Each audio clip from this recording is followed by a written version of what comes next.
go. Stand by, Nicoletta, please. Nicoletta, go. Hola, ciao, a tutti, guten Abend, meine Lieblings, it's JigJaw. And that was, with the different languages then, it was a bit like Duolingo, J-U. Now, you will notice, for eagle eyes amongst you, that a little bit more of the edge work has been done. That's because I recorded one earlier and didn't put the mic on. So it's now it's sort of proving that, in a nutshell, my pre-show checks are completely rubbish. And everybody I've ever worked with who's very diligent and excellent at their jobs will duly note that this is a shambles. So yeah, in that last bit, in the one I misrecorded or just filmed off my hands, in a nutshell, yeah, I managed to do a bit, but I didn't record anything I said, which was a shame. But never mind, I can talk about other stuff, and I can, don't worry, I can put another, it'll be a bit shorter because in a minute we've got to go and say happy 50th to a mate up north. So, blessedly for you, whereas a right long one yesterday, today's going to be shorter. Also, what I'm going to show to you, I meant to have recordings of Liz and I love the sound of a wood pigeon, and we love a ring-collared dove. Now, we didn't realise this, it was just basically when we were chatting on a plane once, it was part of my childhood, that noise, like, anyway, since lockdown I've heard it all the time, and there are two different sounds. In fact, there are three I want to introduce you tomorrow, which I will work it out. It's just that I had it on my phone, but every time I went to play it, it stopped my camera.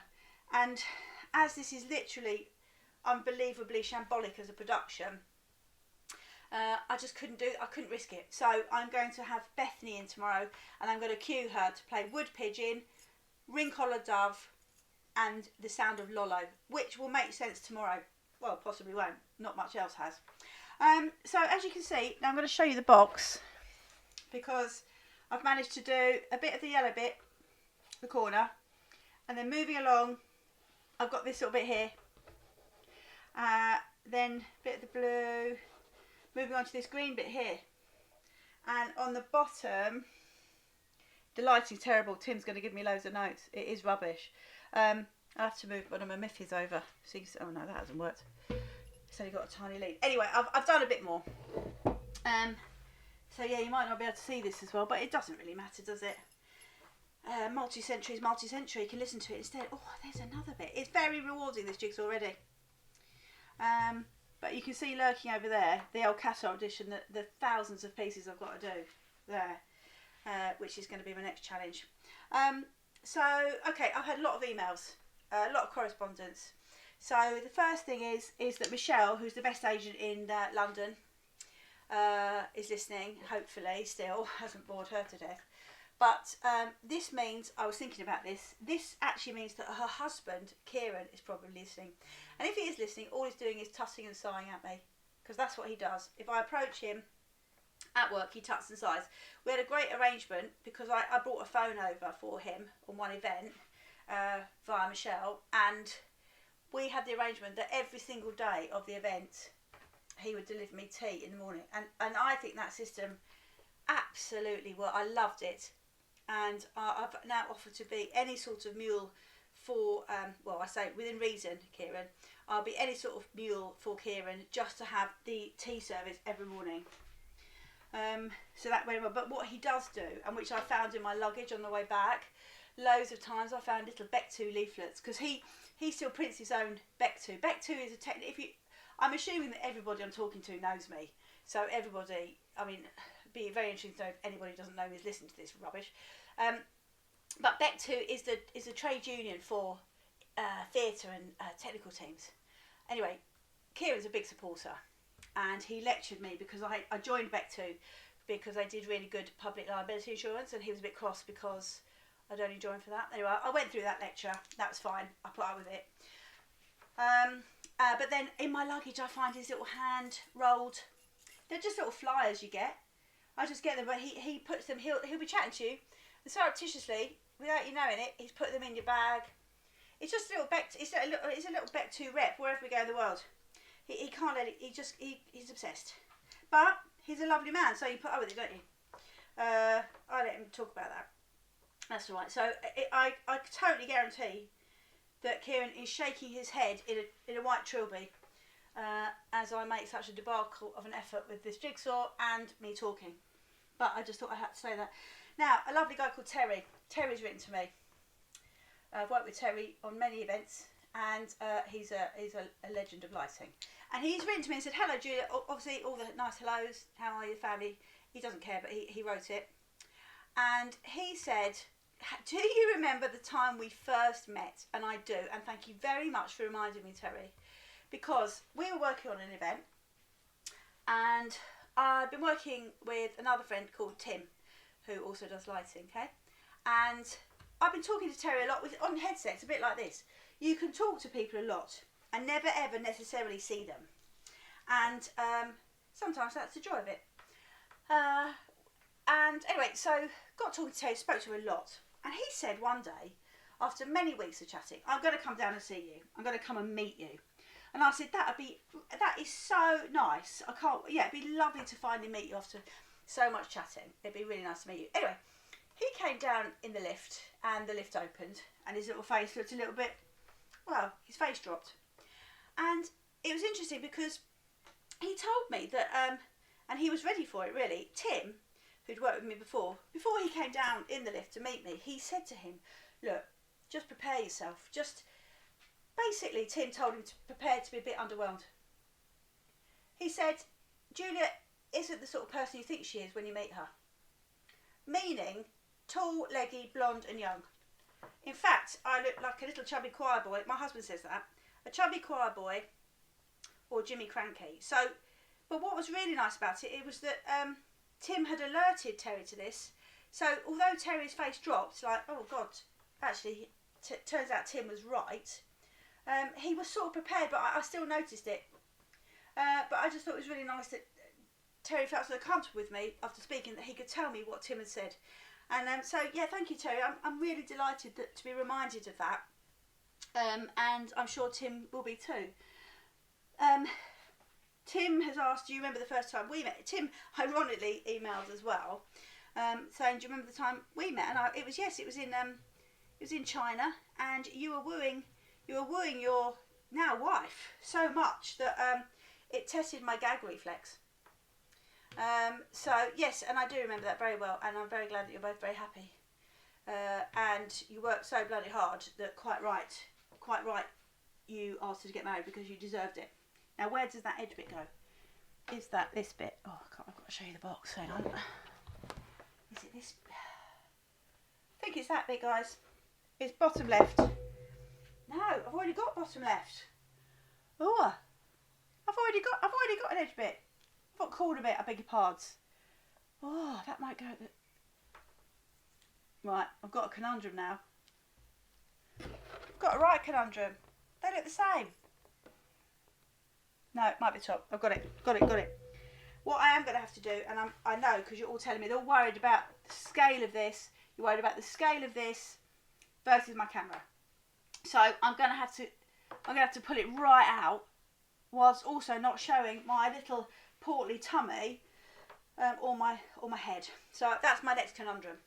But meanwhile, this is quite pleasing, isn't it? I'm sorry that I've done all this bit in the previous rubbish recording I did, but I just thought I'm not going to reset my props tonight. I've got too much on. Right, Hilary. I mentioned Hilary's mum's house yesterday. Lots of people have been concerned about Hilary's mum. So Hilary's mum lives in the Gingerbread house in Vancouver Island. On Vancouver Island, even.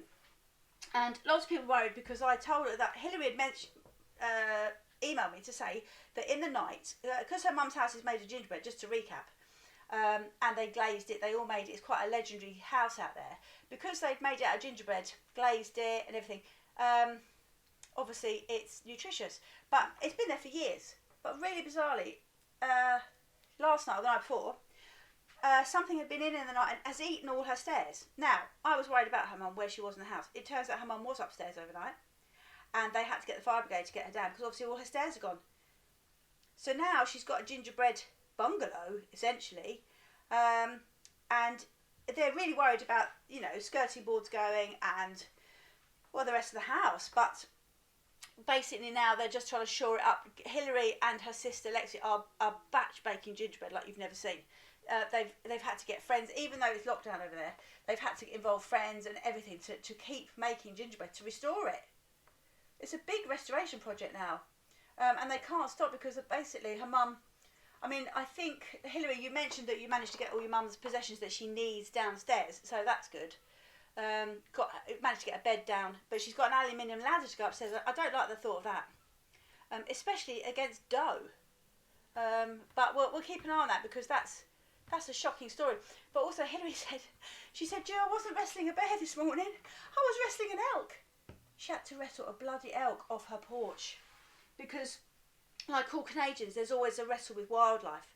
And I've always thought it's a bear with Hilary, sort of shooing it away and all of that. But it turns out, poor Hills today had an elk.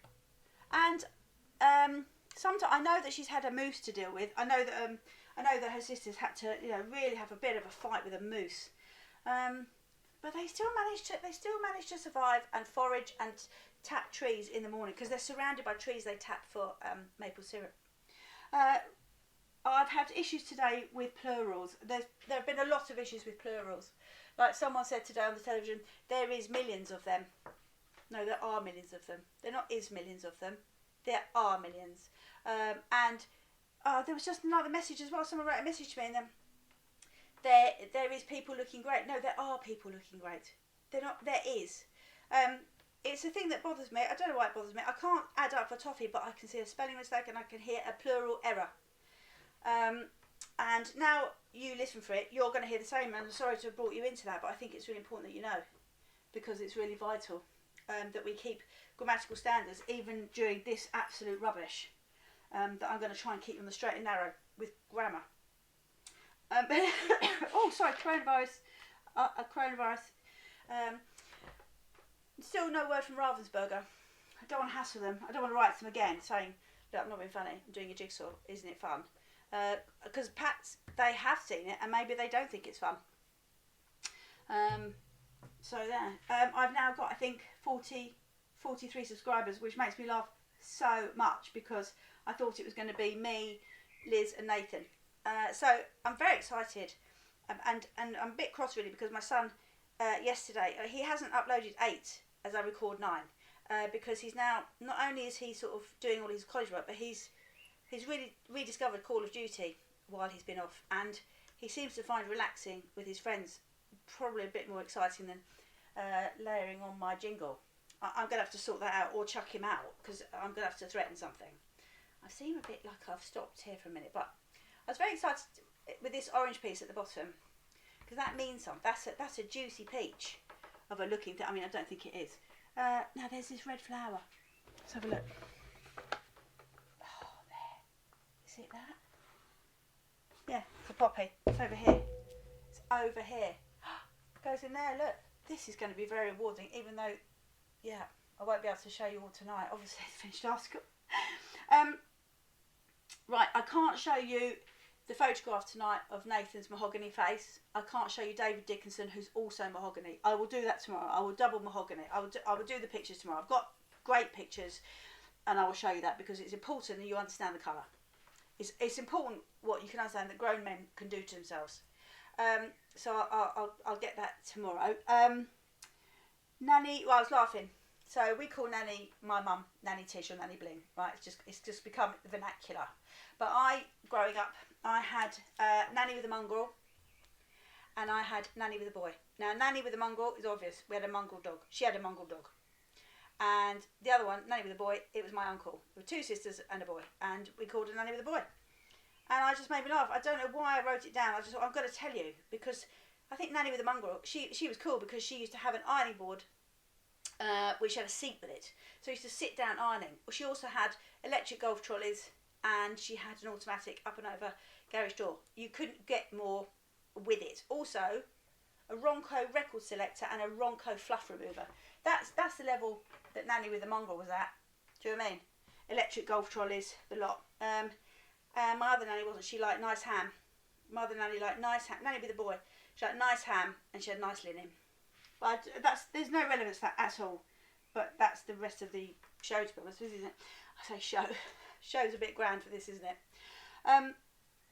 My Auntie Val, I was in touch with today, and she was concerned. I explained to her how I was going to make my own yeast, because we can't get any, and she was so perturbed, and again she was nearly sick hearing how I was going to make it, that she has said stop, no, you're not making your own yeast, no. So she's tried to tag on her Waitrose order that she gets every week. She gets every week. She's going to try to get some yeast for us, so I can avoid making my own. Soha emailed. She can't stop emailing now. Soha from Lebanon.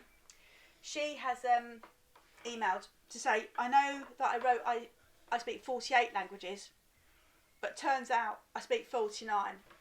And please don't forget to tell everyone that I also work for the United Nations on the borders helping refugees. So if you didn't feel bad enough about yourself, Soha is beautiful, young, attractive, got a beautiful child, beautiful husband, speaks 49 languages, was the Lebanese ski champion of Lebanon. Who knew? That's true. And that is true. And yeah, so she just rang in to remind me. She did say she was pleased with my languages, but obviously I haven't got any near as much as her under my belt. What other news? Oh, Simone emailed. Simone's a dancer from Australia. A lot of Australians listening in. Can't be a lot going on down there. Simone emailed. Yeah, I thought that. It doesn't go there. Oh, it doesn't. No, it doesn't. No, it is. Maybe. I'm not getting my face in. No, you're not getting your face in. That's the law of this. It's the law. It's the law. Hi, guys. So Simone emailed, and she said, "Do you remember that time, Ju, when I nearly reached 8 stone and I had a tapeworm to get me back down?" And I do. And I was with you when you ate that tapeworm, and that's something I can't actually discuss much longer because it actually meant. Well, no, it doesn't nearly. So yes, I do remember, Simone. It's nice for you to. Well, it's not nice for you to remind me. But we shared a time together that only probably me and you should discuss. Simone, Jane, my friend who I grew up with, emailed. She said, "Do you remember when we used to go on the bus, the number 23, into Lee and play our flageolets on the bus?" Yes, I do. And I think if we did that now in Essex, we'd be beaten to death. It would take a strong couple of girls now to sit on the 23 bus into Lee playing a flageolet. I have to say, I think it'd be bold. I don't think it'd be allowed. I think it'd be illegal. I managed to deliver Nanny Bling her Waitrose delivery, and her little face lit up. We'd knock on the door, run away. We'd run down the drive, well away from her. And she was delighted. She had a little Waitrose, what was it? Chicken with cashew nuts. It changed her life. She nearly wept a bit. She was so emotionally excited because well done, babes. She was so excited because Dennis, her mate, had a delivery from Waitrose from Tracy. And she got envy. You are no. Oh. Hashtag embarrassing. I thought it looked like. Maybe. Is it? No, that needs a little bit of white on it. Oh. I thought I had it then.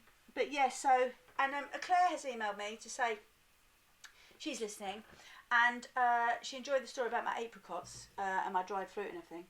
But she wanted to tell me that her niece has become a graduate in sourdough. So, if you listen properly to all the episodes, you'll know my chagrin with sourdough. Is that right? No. Oh, is it? Yeah. Yeah. No, I'm not sure. Yeah, it might be. Anyway, so Claire, just to say, that's brilliant news about her, but I won't be interviewing him here because the only person she can talk to about sourdough stuff, I can't even say the phrase anymore, but she'll have to talk to Fred about it. But I think because I'm going to have to go and say happy birthday to my mate who's 50, this is a relatively short one, which you might be thinking, thank God for that. I should just say though, Gemma, on my emails now I've got 3,056 unread emails, plus the ones you hid because you couldn't bear to see that many. I think I had 7,000 when you did it. But just to say, and it's all still Gap, it's all Dr. Martin 10% off, 30% from Gap, you know, Debenhams closing down stuff, all of that. So I should just do it. But it's just one of those jobs that I just can't bother to do. I literally cannot be bothered to sit there and delete emails. And I know that hiding them or saying that they're unread. Yay. Well done. Well done. Let's just find where that is. That looks like a finger pointing. It does look like Let's have a look. Let's have a look where that is.